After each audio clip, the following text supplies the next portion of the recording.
ఆర్టీవీకి స్వాగతం. నేను మీ శ్రీనివాస్. రెక్కడితే కానీ డొక్కాడిన పరిస్థితి వారిది. కూలికెళ్తే కానీ పూట గడవని దుస్థితి వారిది. తండ్రేమో రిక్షా లాగుతూ ఉంటాడు, తల్లేమో కూలి పనికి వెళ్తుంటుంది. ఉండటానికి చిన్న పూరి గుడిసె, అది ఇప్పుడు లేదు. చిన్న అద్దె ఇంట్లో కాలం వెల్లదిస్తున్న వారికి ముగ్గురు ఆడ సంతానం. ఇంకేముంది, వారి పని అయిపోయింది అనుకున్నారు. కానీ తల్లిదండ్రులు దీన్ని లెక్క చేయలేదు. వారి కష్టం, పిల్లల పట్టుదల. లక్ష్మీ కటాక్షం అయితే లేదు, కానీ సరస్వతీదేవి మటుకి ఆ ఇంట్లోనే ఉంది. ఇప్పుడు ఆ మట్టిలో మాణిక్యాల విశేషాలేంటో ఇప్పుడు ఆర్టీవీ ద్వారా తెలుసుకునే ప్రయత్నం అయితే ఇప్పుడు చేద్దాం.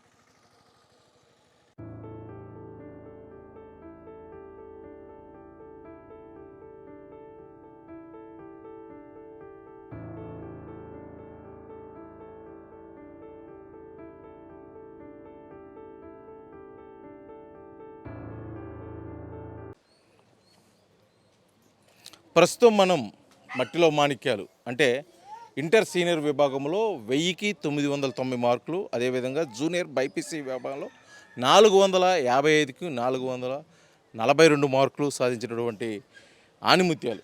అంటే పేదరికం అడ్డు కాదు చదువుకు అని చెప్పేసి నిరూపించినటువంటి విద్యార్థుల యొక్క ఇంటి దగ్గర ఉన్నాం. వాళ్ళ తల్లిదండ్రులు కూడా ఉన్నారు, వారు ఉన్నారు. అసలుకి వారి పరిస్థితి ఏంటో ఇప్పుడు తెలుసుకునే ప్రయత్నం అయితే ఆర్టీవీ ద్వారా చేద్దాం.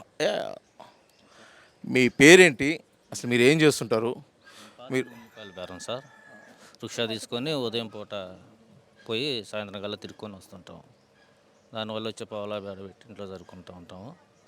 మా ప్రిన్సిపాల్ కూడా బాగానే ప్రోత్సహించారు, సపోర్ట్ చేశారు. వాళ్ళకి ఫ్రీగానే ఉచిత అందించారు. వాళ్ళ సపోర్ట్ వల్ల ఇవాళ అమ్మాయి కూడా బాగానే చదివి ఇన్ని మార్కులు రావడానికి మాకు సంతోషంగా ఉంది సార్. మీరు ఎంతకాలం నుంచి వ్యాపారం చేస్తున్నారు? 15 సంవత్సరాల నుంచి చేస్తున్నాం. అంటే ఏం చేస్తారు ఉదయం నుంచి? ఉల్లిపాయలు తీసుకెళ్ళి పాతినంకి ఇచ్చేసి తీసుకొని వస్తుంటాం సార్. అవి వేసేసి వచ్చిన పెట్టుబడి తీసి వచ్చిన ఆదాయంతో కుటుంబ నిమిత్తం ఖర్చులతో జరుపుకుంటూ ఉంటాం. ఆదాయం అంటే ఎంత ఉంటుంది సుమారు ఆదాయం? ఒక 500, 600, ఒక 700 లోపు వస్తుంది సార్. అది ఇప్పుడు ఆడపిల్లలు అంటే ఈ రోజుల్లో పెంచడమే కష్టంగా ఉంది. వాళ్ళు చదువు అంటే ఇంకా భారంగా ఉన్న పరిస్థితుల్లో ఆడపిల్లలకి చదువు ఎందుకు అని మీకు ఎప్పుడు అనిపించలేదా? మీకు ఎవరు అనలేదా? మాకు అసలు అనిపించలేదు సార్. వాళ్ళు ఇప్పుడు ఈ రోజులను బట్టి చదువే ముఖ్యం అనిపించింది మాకు. వాళ్ళని కూడా చదివేయాలని మేము అనుకున్నాము, అట్లానే చదివించాము. వాళ్ళు కూడా దాన్ని తగ్గట్టే చదువుకొని ఈరోజు ఇన్ని మార్కులు రావడంతో మాకు సంతోషంగా ఉంది సార్. ఇక అమ్మాయికి 1990 మార్కులు, ఒక పెద్ద అమ్మాయికి, చిన్న అమ్మాయికి 442 ఫస్ట్ ఇయర్లో వచ్చినాయి. మీకు ఏమనిపించింది అప్పుడు? నాకు చాలా గౌరవకరంగా ఉంది సార్, చాలా బాగుంది, సంతోషంగా ఉంది సార్. ఇంకా ఏమైనా గవర్నమెంట్ తరపున ఏమైనా సహాయం చేసే పని అయితే ఇంకా చదివిస్తాం సార్. సాయం అంటే ఎటువంటి సాయం కోరుకుంటారు? ఏదో సింపుల్గా ఏదో కాలేజ్ ఫీజు గురించి ఏదైనా కొంచెం రిక్వెస్ట్. మీ ఉద్దేశం ఏంటి, అంటే ఏం చదివిస్తే బాగుంటుంది అనుకుంటున్నారు? అమ్మాయి ఇష్టం సార్, ఆమె డిగ్రీ ఏదైనా చేసుకుంటాం. డిగ్రీ పూర్తి చేస్తే ఏదైనా జాబ్ ఏదైనా వచ్చింది కదా గవర్నమెంట్ తరపున, ఆ విధంగా చదివి. అయితే ఇంత కష్టపడుతూ చదువుతున్నారు కదా, ఎప్పుడు మీకు అనిపించలేదా ఎందుకు ఈ అమ్మాయికి చదివించలే, మానిపించేద్దాము, ఈ కష్టం ఎందుకు, ఏదో ఒకటి చేద్దామని చెప్పేసి? ఒకసారి అనిపించింది సార్. ఎట్లా అంటే అమ్మాయికి పిట్సులు కనపడ్డాయి మధ్యలో. హాస్పిటల్కి పోయి చూస్తే ఒక ₹1,00,000 దాకా అయింది. దగ్గర 2-3 టిప్పులు పోయాము. పోతే డాక్టర్ అన్నాడు, అమ్మాయి బాగా ఆలోచిస్తూ ఉంటుంది, బాగా టెన్షన్ పడుతూ ఉంటుంది, చదువు కూడా అంతగా చదువు ఇవ్వకూడదు, చదువు ఆపిస్తే మంచిది, పిడుసులు తగ్గవు లేకపోతే అని చెప్పినప్పుడు కొద్దిగా నేను ఆలోచించాను. బాగలేనప్పుడు ఎందుకులేమ్మా ఆపేద్దామంటే అమ్మాయి కొద్దిగా బాధపడింది 2 రోజులు. సరేలే, ఇంకా బాధపడేటప్పుడు ఎక్కడ జరిగేది అక్కడ జరిగిద్దిలే, చదువుకోపమ్మా, నీ కోరిక నేనెందుకు కాదనాలా అని పంపించాను సార్. అంటే ఎప్పుడు కనిపించింది ఆ ఫిట్స్, అనారోగ్య సమస్యలు ఎప్పుడు అనిపించింది? 10th క్లాస్ నుంచి స్టార్ట్ అయింది. అంటే గవర్నమెంట్లో హై స్కూల్లో చదివిన కాడ నుంచి వచ్చేసినాయి. అంటే చిన్నప్పటి నుంచి లేవు, ఈ మధ్యలో వచ్చినాయి అమ్మాయికి. అంటే ఇప్పుడు అమ్మాయికి 1990 మార్కులు వచ్చినాయి కదా, మీ చుట్టాల్లో మీకు ఏమనిపిస్తుంది, అంటే ఏమంటున్నారు, మీకు తెలిసిన వాళ్ళు ఏమంటున్నారు అసలు? చాలా మంచిది, సంతోషంగా ఉంది మాకు కూడా. చదువు ఆపొద్దు, ఇంకేదైనా చదివిచ్చే మార్గం ఉంటే అది ఆలోచించాయి, దేని గురించి ఆలోచించుకోకండి, ముందు చదివియండి, ఎడ జరిగేది అక్కడ జరిగిద్దని చెప్పుకొచ్చారు సార్ మా చుట్టాలు కూడా. మా పెద్దమ్మలు కానీ మా మమ్మీ కానీ వాళ్ళంతా అయిన వాళ్ళు. నువ్వు చెప్పు తల్లి, మీ నాన్న రిక్షాలాగి ఉల్లిపాయలు అమ్మి చదివించే పరిస్థితి వచ్చినారు కదా, అసలు మీకు చదువు మీద ఎప్పుడు ఇంట్రెస్ట్ కలిగింది? సో సార్ నాకు చదువు మీద నాకు 10థ్లో 520 మార్క్స్ వచ్చినప్పుడే నాకు ఇంట్రెస్ట్ కలిగింది. మా తల్లిదండ్రుల కష్టాన్ని చూసి నేను బాగా చదువుకొని వాళ్ళని మంచి పొజిషన్కి తీసుకురావాలి అని చెప్పి నేను కొంచెం చదువు మీద ఎక్కువ శ్రద్ధ పడి చదివాను సార్. అప్పటి నుంచి మా తల్లిదండ్రుల కష్టాన్ని చూసినప్పటి నుంచి చదువు మీద కొంచెం ఎక్కువ ఫోకస్ చేశాను. అంటే తల్లిదండ్రులు ఎప్పుడు నీ మీద ఒత్తిడి పెట్టలేదా? ఎందుకు చదువు మానేసాయి, ఇంటి దగ్గరే ఉండు, ఇవన్నీ మనకెందుకులే, మనకి పడవు అని చెప్పేసి ఎప్పుడు అనలేదా? లేదు సార్. నాకు ఆరోగ్యం బాగలేనప్పుడు మాత్రమే మా నాన్న కొంచెం వద్దన్నారు. కానీ తర్వాత నేను వెళ్తానని ఫోర్స్ చేసిన తర్వాత, నీ ఇష్టం అమ్మ, నువ్వు ఎలా చదువుకోవాలనుకుంటే అలా చదువుకో అని తర్వాత సపోర్ట్ చేశారు. తర్వాత మా రిజల్ట్ వచ్చిన తర్వాత కూడా నా బంధువుల నుంచి కూడా మా పేరెంట్స్ నుంచి కూడా నాకు ఇప్పుడు ఫుల్ సపోర్ట్ ఇస్తున్నారు సార్. అంటే మీ నాన్న కష్టం చూసినప్పుడు ఎప్పుడన్నా నీకేమి అనిపించలేదా? అంటే మా నాన్న ఇంత కష్టపడుతున్నాడు కదా, రాబో రోజుల్లో ఆయన కష్టాన్ని తీర్చేదానికోసం నేను ఇది అవ్వాలి అని మీకు ఎప్పుడు అనిపించిందా? అనిపిస్తే ఏమనిపించింది, అసలు ఎప్పుడు అనిపించింది? అనిపించింది సార్. మా నాన్న ఎప్పుడో ఉదయాన్నే వెళ్ళి మధ్యాహ్నం అట్లా ఎండకి తిరిగి రిక్షా మీద చాలా కష్టపడుతుంటే నేను మా నాన్న ఇంకా మంచి పొజిషన్కి తీసుకురావాలి, అట్లా బయట తిరగకుండా వాళ్ళని గుడ్గా చూసుకోవాలని అనుకున్నాను. ఏదన్నా బెటర్గా జాబ్ కానీ చేసి వాళ్ళకి మంచిగా ఇల్లు కట్టియాలని చాలా కోరికలు ఉన్నాయి సార్. అంటే మంచిగా చూసుకోవాలి, మంచిగా ఇల్లు కట్టాలి ఇవన్నీ అనుకుంటున్నావు కదా. అంటే అసలు లైఫ్లో నీ గోల్ ఏంటమ్మా? ఇప్పుడు ఎంపీసీలో 990 మార్కులు వచ్చాయి. అంటే నీ లైఫ్లో గోల్ ఏంటి? ఏం అవుదాం అనుకుంటున్నావు? అసలు దేనికోసం ప్రయత్నం చేస్తున్నావు? అసలు ఎడ్యుకేషన్ ఎలా జరిగింది? ఎడ్యుకేషన్ బాగానే జరిగింది సార్. నేను 10థ్ క్లాస్లో రఫీ స్టడీ సర్కిల్ అని రఫీ సార్, షేక్ మహమ్మద్ రఫీ సార్ ట్యూషన్కి వెళ్ళాను. అక్కడ నుంచి సార్ నన్ను ఫుల్ సపోర్ట్ చేసేసి ఎంఎస్ఆర్ కాలేజీ అయినటువంటి గోపికృష్ణారెడ్డి ప్రిన్సిపల్ సార్ని నన్ను పరిచయం చేసి కాలేజీకి నన్ను పరిచయం చేసి రఫీ సార్ గారు వాళ్ళ కాలేజీలో జాయిన్ చేసి నాకు సార్ వాళ్ళ ద్వారా ఫుల్ సపోర్ట్ ఇప్పించారు. అక్కడ నుంచి నేను కాలేజీలో జాయిన్ అయ్యాను స్టడీ నుంచి. అంటే నీ గోల్ ఏంటి అసలు? నా గోలు డిగ్రీ రాద్దాం అనుకుంటున్నాను. సివిల్స్కి అట్లా గ్రూప్స్కి ప్రిపేర్ అయ్యి ఏదైనా ఎంఆర్ఓ అలాంటి బెటర్గా ట్రై చేయాలని అనుకుంటున్నాను సార్. ఇంట్లో నువ్వు పెద్దదానివి, మీ చెల్లెలు కూడా 455 మార్కులకి 442 మార్కులు రావడం కూడా జరిగింది ఫస్ట్ ఇయర్లో. అంటే ఆ అమ్మాయికి నీ గైడ్లైన్స్ ఏమైనా ఉండే? అంటే ఏదైనా ఇలా చదివితే బాగుంటుందని ఎప్పుడైనా చెప్పడం జరిగిందా? చెప్పాను సార్ చెల్లికి కూడా, బాగా చదువుకోమ్మా, మనం ఉన్న పేదరికాన్ని తొలగించుకోవాలి, అమ్మ నాన్న బాగా చూసుకోవాలి, బాగా చదువుకో, మన కాలేజీకి మంచి పేరు తేవాలి, కాలేజీలో మన ఇద్దరికి ఈ 2 సంవత్సరాలు ఉచిత విద్యను అందించారు కాబట్టి కాలేజీ పేరు కూడా మనం నిలబెట్టాలి, సార్ వాళ్ళు మనకు చేసిన సహాయానికి వాళ్ళకి మంచి పేరు తెప్పించాలని చెల్లిని కూడా చాలా సపోర్ట్ చేశాను సార్.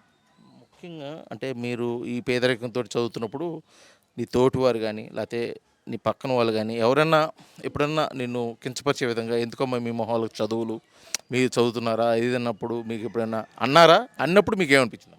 అలా ఎవరు ఏం అనలేదు సార్. మీరు బాగా చదువుకుంటారమ్మా, బాగా చదువుకోండి అని అందరూ సపోర్ట్ చేశారు. మంచిగా మీకు జాబ్స్ వస్తాయి, మీరు జాబ్స్ కొడతారని అందరూ సపోర్ట్ చేశారు సార్. కాలనీ వాళ్ళు కానీ, బంధుమిత్రులు కానీ అందరూ మమ్మల్ని ఎవరు కించపరచలేదు సార్. నువ్వు చెప్తాలే చిన్నామా, నీకు 455కి 442 మార్కులు వచ్చాయి బైపీసీ ఫస్ట్ ఇయర్.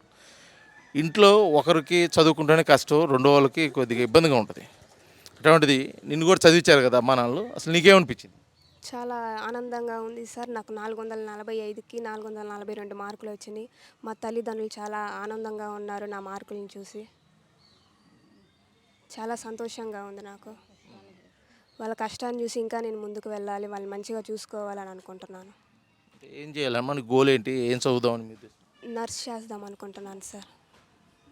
ఎంబీబీఎస్ ఎందుకు? నా ఆర్థిక పరిస్థితి చూసి నేను నర్స్ చేద్దాం అనుకుంటున్నాను సార్. అంతే. అంటే మీ నాన్న కష్టపడుతున్నాడు కదా పొద్దున్నే వెళ్ళి, ఆయన కష్టాన్ని చూసి ఎప్పుడన్నా మీకు ఏమైనా అనిపించిందా? అనిపిస్తే ఏమనిపించింది? వాళ్ళు ఇంత కష్టపడుతున్నారు కాబట్టి నేను ఇంకా బాగా చదువుకొని వాళ్ళకి మంచిగా చూసుకోవాలనుకుంటున్నాను సార్. అంటే ఎలా చూసుకోవాలండి మంచిగా? అంటే ఏ విధంగా చూసుకోవాలని చెప్పేసి ఇప్పుడున్న పరిస్థితి కాకుండా ఇంకా బాగా చూసుకోవాలనుకుంటున్నాను. బాగా అంటే ఒక ఆలోచన ఉంటుంది కదా, ఏం ఏం చూస్తుంది? ఇల్లు కట్టించి మంచిగా వాళ్ళకి చూసుకోవాలనుకుంటున్నాను.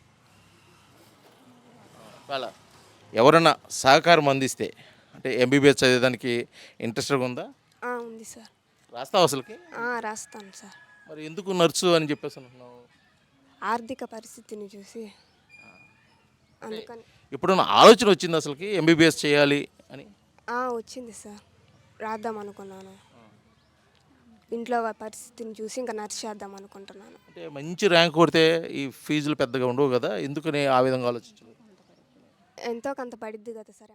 ఇప్పుడు చదువుతుంది ఎంబీబీఎస్, ఐ మీన్ బైపీసీ, 442 మార్కులు వచ్చాయి, కానీ నర్సు చేస్తా అంటున్నావు, ఎంబీబీఎస్ ఎందుకు చేయవు? దానికి ఏమన్నా ప్రిపేర్ అవ్వటం కానీ ఎవరన్నా ఆర్థిక సహకారం అందిస్తే చేస్తావా? చేస్తాను సార్, ఎంబీబీఎస్ చేస్తాను, సీట్ సాధిస్తాను, ఎంబీబీఎస్ కొడతాను, డాక్టర్ అవుతాను. దాతలు ఎవరన్నా ముందుకు వచ్చి సహాయం చేస్తే నేను ఖచ్చితంగా ఎంబీబీఎస్ చేస్తాను. అంటే ముందు నర్సు అవ్వాలనుకున్నావు కదా, ఎందుకని ఇలాగ? మా ఇంట్లో వాళ్ళ పరిస్థితిని చూసి నేను నర్స్ అవుదాం అనుకున్నాను సార్.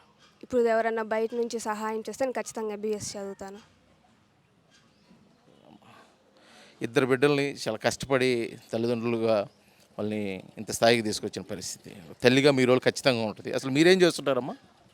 నేను వ్యాపారం చేస్తారు, మామూలుగా రోజువారికి పోయి ఇస్తుంటాను, స్టీల్ సామాన్ అమ్ముతుంటాను, నేను వ్యాపారం చేస్తాను. వ్యాపారం అంటే ఎటువంటి వ్యాపారం? స్టీల్ సామాన్ సార్, ఇంటికెళ్ళి తీసుకొని మేము సామాన్ చేస్తుంటాం. బిడ్డలు ఎంత బాగా చదువుతున్నారు కదమ్మా, మీకేమనిపించింది? మాకు చాలా సంతోషంగా ఉంది సార్. నాకు మాత్రం మా చుట్టాల తరపు కూడా, మా తమ్ముళ్ళు, మా కుటుంబం, మా అత్తగారు అందరూ సంతోషపడుతున్నారు. అందరూ చదివిమంటున్నారు, ఇంకా వాళ్ళని మీరు ఇంకా చదివేయండి, మీరు ఆపొద్దు చదువు అని అంటున్నారు వాళ్ళు. ముఖ్యంగా ఆడపిల్లలు అంటే తల్లిగా చదువులు ఎందుకమ్మా, ఇంట్లోనే ఏదో పని చేసుకో, ఏదో కూలికి వెళ్దాము అని చెప్పేసి నాకు ఆలోచన వస్తుంది. అటువంటి ఆలోచన ఎప్పుడు అనిపించిందమ్మా మీకు, కష్టంగా అనిపించినప్పుడు? నాకేం అనిపించలేదు సార్ అట్లా. నేను నా బిడ్డను చదివిద్దామని నా మనసు అనుకున్నాను, నేను చదివిస్తూనే ఉన్నాను. ఎప్పుడు కానీ అట్లా అనుకోలేదు నేను. ఇప్పుడు చిన్న బిడ్డ ఒక మాట ఉంది, నాకు ఆర్థిక స్తోమత లేక నేను డాక్టర్ కాలేను, ఎవరన్నా సహకారం అందిస్తే బాగుండు, నర్సునే అవుదాం అనుకున్నాను. అలాంటి మాట్లాడేటప్పుడు మీకు ఏమన్నా అనిపిస్తుందా అసలు, ఇంకా ఏదైనా చేస్తే బాగుండదు? అట్లా ఏం అనిపించలేదు, చదివారు నా శక్తి ఉన్నప్పుడు చదివిస్తానమ్మా అన్నా నేను. అమ్మాయి స్తోమత లేక చదువు మధ్యలోనే అంటే కొద్ది చిన్న చదువు చదువుదాం అని చెప్పేసి అనుకుంటుంది, అటువంటిప్పుడు మీకేమనిపించేది? అదే మా పరిస్థితులను బట్టి మేము అట్లా కొద్దిగా ఆపుకుందాం అనుకున్నాం, కాదు ఏదో చిన్న చదువు చదువుతాం, అందరూ చదివిస్తాం అంతే. ఇప్పుడు అమ్మాయిలు బాగా చదువుకొని పెద్ద అయిన తర్వాత మిమ్మల్ని బాగా చూసుకోవాలనుకుంటున్నారు, అటువంటివి విన్నప్పుడు ఏమనిపిస్తుంది అమ్మా? బాగా సంతోషంగానే ఉంటుంది సార్. మా పిల్లలు బాగా చదువుకున్నారు, మమ్మల్ని బాగా చూసుకుంటున్నారని సంతోషంగానే ఉంటుంది. ఇప్పుడు ముఖ్యంగా చుట్టుపక్కల వాళ్ళు కానీ, ఇరుగు పొరుగు వారు కానీ, ముఖ్యంగా బంధువులు, ఆడపిల్లలకి చదువులు ఎందుకులే, ఇంకా ఏదో పెళ్లి చేసి పంపించేద్దాం అని చెప్పేసి అనుకుంటారు కదా, అటువంటి సలహాలు కానీ ఏదైనా సూచనలు కానీ మీకు చేయడం జరిగిందమ్మా ఎవరన్నా? ఎవరేమో లేదు సార్, వాళ్ళు చదివిమని అన్నారు, వాళ్ళు మా బంధువులు కానీ ఎవరైనా చదివించుకో బిడ్డల్ని, బాగా చదువుతున్నారు వాళ్ళు అని అన్నారు సార్. పోయినసారి మార్కులు బాగా వచ్చినాయి, ఇప్పుడు బాగా వస్తే చదివింది అన్నారు సార్. ఇది తల్లిదండ్రులు కష్టాన్ని గుర్తించి పట్టుదలతోటి మంచి మార్కులు సాధించడంతో పాటు వాళ్ళని బాగా చూసుకునే ఉద్దేశంతో మేమైతే ఇంకా రాబోయే రోజులు కష్టపడతాము, ఖచ్చితంగా కూడా మంచి మార్కులు సాధించి రాబోయే రోజుల్లో మంచి ర్యాంకులు కూడా మేము సొంతం చేసుకుంటాం అంటున్నారు. వీరి చదువులు ఇన్ని మార్కులు రావడంతో పాటు తల్లిదండ్రుల సహకారంతో పాటు ఉపాధ్యాయుల కృషి కూడా ఉంటుంది. వీరికి అంటే ఇన్ని మార్కులు రావడానికి, ఇటువంటి స్థాయిలో నిలబడటానికి సహకరించిన ఉపాధ్యాయులు కూడా ఒకరు ఉన్నారు. వారి మాటలను కూడా అసలు వారు ఇన్ని మార్కులు సాధించడానికి వాళ్ళు ఏ విధంగా కష్టపడేవాళ్ళు, వారికి ఎటువంటి సహకారం అందించారో ఇప్పుడు తెలుసుకునే ప్రయత్నం అయితే మనం ఇప్పుడు చేద్దాం. ఇంటర్ సీనియర్ జూనియర్ విభాగంలో స్టేట్ మార్కులు సాధించినటువంటి చిన్నం గోవర్ధని, చిన్నం వెంకటేశ్వరికి చదువు చెప్పిన అధ్యాపకులు అయితే మనతో పాటు ఉన్నారు. అసలు వారి మాటలు తీసుకున్న వాళ్ళకి ఎటువంటి ప్రోత్సాహం అందించారు, ఎటువంటి వాళ్ళు ఎలా ఉండేవాళ్ళు, వాళ్ళు ఏ విధంగా చదువుకునే వాళ్ళు కూడా సార్ చెప్పండి. ముఖ్యంగా మీ కాలేజ్ నుంచి ఇద్దరు అమ్మాయిలు అక్కా చెల్లెలు ఒకే కుటుంబం నుంచి మంచి మార్కులు కూడా సాధించారు, ఎందుకంటే స్టేట్ ర్యాంక్స్ సాధించారు. అసలు మీకు ఏమనిపిస్తుంది, అసలు వాళ్ళకి ఎడ్యుకేషన్ ఏ విధంగా జరిగేది? సార్ ముందుగా నా పేరు ఎం నాగార్జున రెడ్డి సార్, నేను మ్యాథ్స్ లెక్చరర్ని. ఈరోజు ఈ విధమైనటువంటి పరిస్థితి చూసిన తర్వాత చాలా ఆనందం కలిగింది.